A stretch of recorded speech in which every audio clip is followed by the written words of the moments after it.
do Ofício das Leituras do dia 5 de setembro de 2024, quinta-feira da 22ª semana do Tempo Comum. Início do sermão de São Leão Magno, Papa, sobre as bem-aventuranças, século V. Imprimirei a minha lei no seu coração.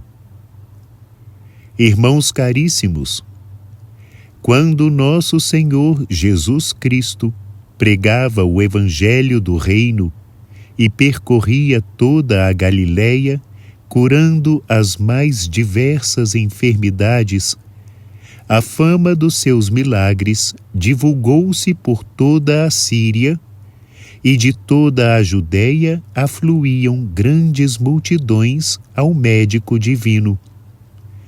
Porque a ignorância humana é tão lenta para acreditar no que não vê e esperar o que não conhece, era necessário que aqueles que deviam ser confirmados nos ensinamentos divinos fossem estimulados com benefícios corporais e milagres visíveis, e assim, experimentando o poder benéfico do Senhor, não duvidariam da sua doutrina salvadora. Por isso o Senhor, para converter os dons exteriores em medicina interior e passar da cura dos corpos à saúde das almas, separou-se das multidões que o rodeavam e subiu para um sítio isolado de um monte próximo, levando consigo os apóstolos, a fim de os instruir nos mais sublimes ensinamentos.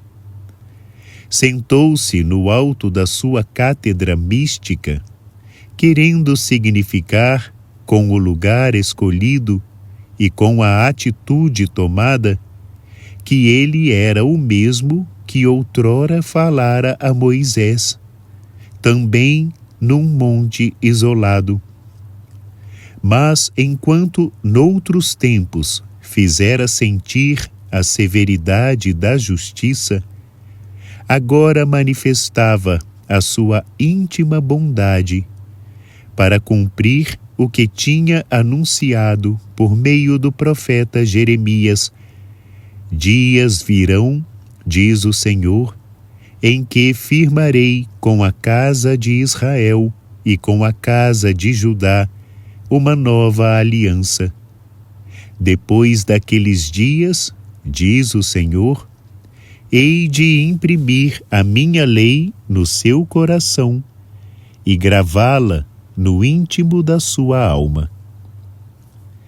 Portanto, aquele que falara a Moisés dirigia-se agora aos apóstolos.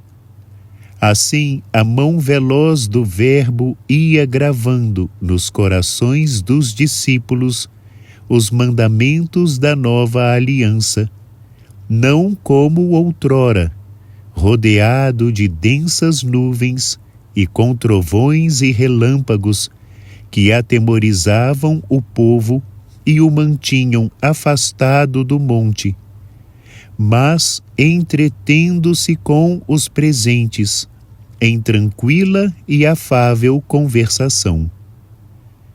Deste modo, a suavidade da graça substituía a aspereza da lei, e o espírito de adoção filial afastava o temor servil.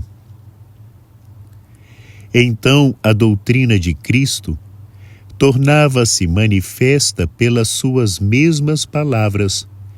Com elas, o Senhor queria declarar os diversos graus que devem subir aqueles que desejam chegar à bem-aventurança eterna.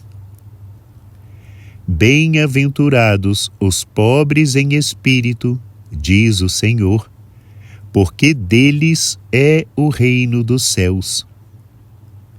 A que espécie de pobres se referia à verdade, talvez ficasse incerto se dissesse apenas bem-aventurados os pobres, sem nada a acrescentar sobre o gênero de pobreza de que falava.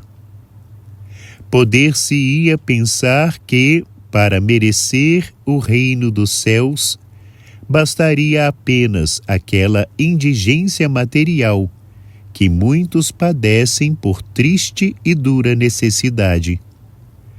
Mas, ao dizer, bem-aventurados os pobres em espírito, o Senhor manifesta que o reino dos céus pertence àqueles que são pobres, mais pela humildade interior do que pela carência de bens exteriores.